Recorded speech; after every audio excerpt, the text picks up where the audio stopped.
सुमेरगढ़ में एक गरीब ब्राह्मण ज्ञानचंद रहता था। उसके परिवार में पत्नी विजया के साथ 2 बच्चे दीपू और किरण रहते थे।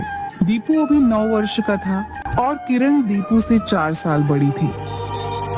सुनो जी, किरण और दीपू जैसे जैसे बड़े हो रहे हैं, मुझे इनके भविष्य को लेकर बहुत चिंता हो रही है। क्या हम लोगों की तरह ये दोनों भी ऐसे ही गरीबी में मर जाएंगे? यही चिंता हमें भी दिन रात सता रही है। मैं सोच रहा था कि हम इस गांव को छोड़कर शहर में रहने चले, शायद वहां अपनी किस्मत का ताला खुल जाए। ठीक कह रहे हैं आप, शहर में बच्चों की पढ़ाई लिखाई भी अच्छी तरह से होगी। दूसरे दिन ही ज्ञानचंद अपने परिवार को लेकर जंगल के पहाड़ से होते हुए शहर जयनगर की ओर निकल गया। जयनगर सुमेरगढ़ से वैसे तो 65 किलोमीटर की दूरी पर था, लेकिन जंगल पहाड़ के रास्ते से 27 किलोमीटर पड़ता था।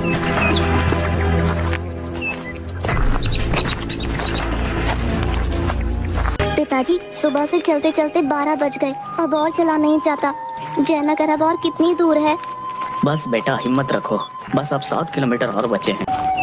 थोड़ा रुक जाओ जी, अब तो मुझसे भी नहीं चला जा रहा। गर्मी से हाल बेहाल है। वो देखो नदी किनारे मंदिर है, वहीं चलते हैं।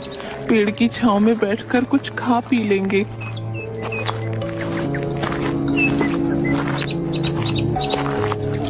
वे लोग मंदिर के पास जाकर खाना खाने लगते हैं।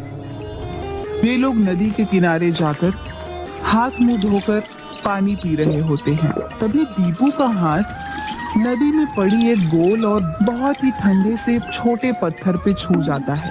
इतनी गर्मी में इतना ठंडा पत्थर देखकर वह उसे तुरंत उठा लेता है।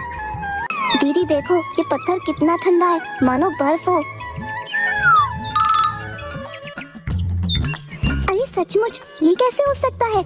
इस भीषण गर्मी में जहाँ सभी पत्थर आग उगल रहे हैं, वहीं ये पत्थर बर्फ से भी ठंडा है। दीपू, किरण, वहाँ नदी किनारे क्या कर रहे हो? जल्दी चलो, देर हो जाएगी। अभी वो सामने वाला पहाड़ भी तो पार करना है हमें। 4 घंटे लगेंगे। शाम होने से पहले हमें जयनगर भी पहुँचना है। आया पिताजी। दीदी, मैं इसे पॉकेट में रख लेता हूँ। अब चलो, पिताजी बुला रहे हैं। चलो जल्दी, तुम लोगों को जहाँ थोड़ा सा समय मिलता है वहीं खेलने लगते हो।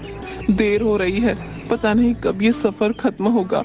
जंगल में जंगली जानवरों से डर भी लगता है। चलो अब देखता हूँ कि मुझसे पहले पहाड़ के पास कौन पहुँचता है। अरे रुको, हे जी आप ही रोकिए उन्हें। इस जंगल में दौड़ लगा रहे हैं, कहीं कुछ हो गया तो यहाँ कोई वैद्य भी नहीं मिलेगा। अरे भगवान, तुम बेकार में डरती हो। अभी उनके खेलने कूदने की उम्र है, थोड़ा सा दौड़ लगाने दो। हाँ हाँ, आपने ही इन्हें बिगाड़ रखा है। जी वो देखिए, शेर, बच्चों को बचाइए।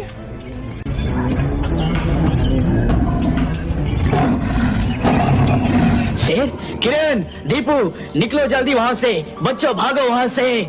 हे भगवान, हे प्रभु, मैंने आज तक जाने अनजाने में कोई भी पाप नहीं किया है। मेरे बच्चे को बचा लो। मैं 16 सोमवार इसी मंदिर में नंगे पैर आकर नारियल फोड़ूंगी। किरण जोर जोर से रोने लगती है। ज्ञानचंद को कुछ भी समझ नहीं आ रहा होता है कि वह क्या करे। वह लगातार चिल्ला चिल्लाकर शेरों को अपनी ओर आकर्षित करने का प्रयास कर रहा था। तभी एक शेर किरण के ऊपर उछलता है, लेकिन इसी बीच दीपू शेर के मुंह पर एक घूसा मारता है। घूसा लगते ही शेर वहीं ढेर हो जाता है। दूसरा शेर दहाड़ते हुए दीपू पर अटैक करता है, लेकिन दीपू उसका पूंछ पकड़कर उसे नचाकर बहुत दूर तक उछाल देता है। फिर पास में बेहोश शेर का भी पूंछ पकड़कर घुमाकर दूर फेंक देता है। न जाने उसमें इतनी फुर्ती और शक्ति कहाँ से आई। यह सब देखकर ज्ञानचंद भी अचंभित हो जाता है। उठो विजया, देखो बच्चे सुरक्षित हैं। मेरे बच्चों, सब ठीक है ना? हाँ पिताजी, दोनों शेर को भगा दिया। हे भगवान, आपका लाख लाख शुक्र है जो आपने हमारी रक्षा की। विजय और ज्ञानचंद इस घटना को भगवान का चमत्कार मानकर वहां से चल देते हैं। चलते चलते पहाड़ पार करते समय उन्हें डाकू का सामना करना पड़ता है। शहर के प्रसिद्ध और सबसे धनवान सेठ जौहरी यमुना प्रसाद को डाकुओं ने किडनैप कर पहाड़ के घने जंगलों में एक पेड़ से बांध रखा था। जैसे ही ज्ञानचंद और उसका परिवार उन डाकुओं के नजदीक पहुंचते हैं, डाकू इन्हें भी पकड़कर पेड़ में बांध देते हैं। कौन हो तुम लोग और इस जंगल में क्या कर रहे हो? हम सुमेरगढ़ के गरीब ब्राह्मण ज्ञानचंद है मालिक। गरीबी से तंग आकर गांव से शहर जा रहे हैं। मेरे पास पैसे तो थे नहीं, तो पूरे परिवार के साथ जंगल पहाड़ पार करके जयानगर जा रहे हैं, जहां अपनी जेवकी के लिए कुछ करूंगा ताकि मैं और मेरे बाल बच्चे भूख से ना मरे। सुना तुमने जकीरा, ये गरीब ब्राह्मण शहर में अमीर बनने जा रहा है। बता इसे कि गरीब आदमी को शहर में और गरीबी बना देती है। अमीर बनने के लिए हमारे जैसे कत्लेआम करना होगा। सरदार बिल्कुल सही कह रहे हैं। देखो इस सेठ को, इसने हमें 50 करोड़ रुपए देने से इनकार किया था।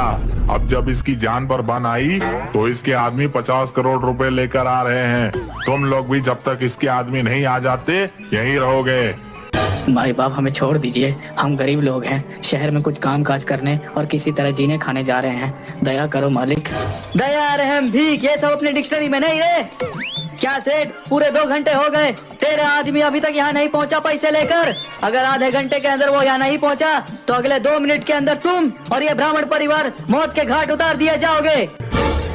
भी घोड़े पर एक बड़ा सा बैग लिए सेठ का आदमी आते हुए दिखाई देता है। जगीरा आकर चंपत सिंह को बताता है कि सेठ का आदमी पैसा लेकर आ रहा है। चंपत सिंह पेड़ के पीछे जाकर जगीरा को बोलता है कि इन लोगों को छोड़ना अपनी मौत को दावत देने के बराबर होगा, अतः पैसा लेते ही सभी को मौत के घाट उतार देना। यह बात दीपू सुन लेता है। जैसे ही सेठ का आदमी जगीरा को पैसा देता है, सरदार पूरे 50 करोड़ रुपए हैं। ठीक है, अब इन सबको ठिकाने लगा दो। ये हमारे लिए चलता फिरता मानव बम है। इन्हें हमारे बारे में बहुत कुछ पता चल चुका है। ये कभी भी पुलिस को इन्फॉर्मेशन दे सकते हैं। मुझे छोड़ दो, बदले में मेरी सारी संपत्ति ले लो। रहम करो।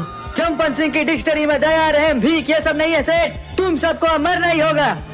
नहीं मालिक, हम गरीब ब्राह्मण परिवार ने आपका क्या बिगाड़ा है, हमें छोड़ दो मालिक। आपको जो रुपए चाहिए थे वो तो मिल ही गया। तभी रुपए साथ में लेकर सेठ का आदमी कुछ हरकत करता है। जगीरा उसी पल उसके सीने में गोली मार देता है। वह वहीं ढेर हो जाता है। यह कुछ देखकर सभी भगवान का नाम लेने लगते हैं। तभी दीपू अचानक पूरी ताकत से रस्सी को तोड़ते हुए सभी डाकुओं को मारकर बेहोश कर देता है। ये काम इतनी फुर्ती से करता है कि किसी को भी एक पल सोचने का मौका भी नहीं मिलता। यह सब देखकर सेठ और ज्ञानचंद के परिवार को लगता है कि दीपू पर कोई दैविक शक्ति आ गई है। सभी किसी तरह शहर पहुंचते हैं और पुलिस को जंगल के डाकुओं के बेहोश पड़े होने की जानकारी देते हैं। पुलिस उन डाकुओं को जाकर पकड़ लेती है। ज्ञानचंद, आज तुम्हारे परिवार के कारण हम जिंदा हैं। मेरे गेस्ट हाउस में तुम रहोगे और मेरा पूरा बिजनेस का देखभाल अब तुम करोगे। बहुत बहुत धन्यवाद मालिक, आज हमें सब कुछ मिल गया। अब हमारे बच्चे भी अच्छे स्कूल में पढ़ेंगे। हाँ मालिक, आप तो हमारे लिए भगवान से कम नहीं। लेकिन हमारे लिए तो साक्षात भगवान दीपू है, जिसके चलते हम सब आज जिंदा हैं। लेकिन ज्ञानचंद और उसके परिवार की ये खुशी ज्यादा दिन तक चल नहीं पाती। सेठ धनीराम का साला षड्यंत्र कर उन्हें घर से निकलवा देता है और कुछ दिनों बाद सेठ धनीराम का गाड़ी से एक्सीडेंट करवा उन्हें मरवा देता है। इधर ज्ञानचंद कुछ बांस और नारियल के पत्तों से एक झोपड़ी बनाता है और उसी में रहने लगता है। किरण बुखार से तप रही है, ऊपर से ये भीषण गर्मी की रात जान लेने पर उतारू है। हवा ठहरी हुई है, एक पत्ता भी नहीं हिल रहा है आज। हे भगवान, और कितने दुख का दिन दिखाएगा। माँ, मेरे पास एक ठंडा पत्थर है जिसको पकड़ते ही गर्मी से राहत मिलेगी। रुको अभी देता हूँ। ये लो माँ, इसे थोड़ी देर पकड़ो, ठंड लगने लगेगी। अरे सचमुच, ये तो जादू हो गया। ले बेटी, तुम्हारा शरीर तप रहा है, इसे पकड़ लो, तुरंत राहत मिल जाएगी। माँ, पिताजी, मेरी तबीयत ठीक हो गई, मेरी ताकत वापस आ गई। वाह, सचमुच ये जादुई पत्थर लगता है। किरण उस पत्थर को ज्ञानचंद को देती है। ज्ञानचंद जैसे ही वह पत्थर हाथ में लेता है, उसकी सारी गर्मी उसी पल गायब हो जाती है और वह ठंडक महसूस करने लगता है। वाकई कमाल हो गया, ये कोई मामूली पत्थर नहीं। कहाँ से मिला ये? जंगल में मंदिर के पास जब मैं नदी में पानी में हाथ धो रहा था, तभी ये पत्थर मेरे हाथ से टच हुआ और ठंडा पत्थर होने के कारण मैंने इसे अपनी जेब में रख लिया था। इसमें जरूर कोई शक्ति है। ये लो बेटा, इसे अच्छे से रख दो, बड़ा कीमती पत्थर है ये। जंगल वाले मंदिर से याद आया कि जब बच्चों को शेर ने घेर लिया था, तभी मैंने 16 सोमवार को नारियल फोड़ने का व्रत लिया था। कल संयोग से सोमवार है, कल सुबह ही हम वहीं जंगल वाले मंदिर में चलेंगे। हे भाग्यवान, शायद हमारी दरिद्रता भी दूर हो जाए। दिन सुबह सुबह ही देव अपने परिवार के साथ जंगल वाली मंदिर जाने के लिए निकल पड़ता है। अभी वह पहाड़ ही पार कर रहे थे, तभी दीपू के हाथ से वह पत्थर फिसल कर गिर जाता है। जैसे ही दीपू उस पत्थर को उठाने के लिए झुका, वह फिसल गया और एक छोटा सा पेड़ पकड़ लिया। लेकिन दीपू के वजन से वह पेड़ जड़ से उखड़ गया। तुरंत ज्ञानचंद ने दौड़कर दीपू का हाथ पकड़ लिया। अरे, ये पेड़ की जड़ के नीचे क्या चमक रहा है? अरे माँ, ये तो सोने के गहने और रुपए हैं।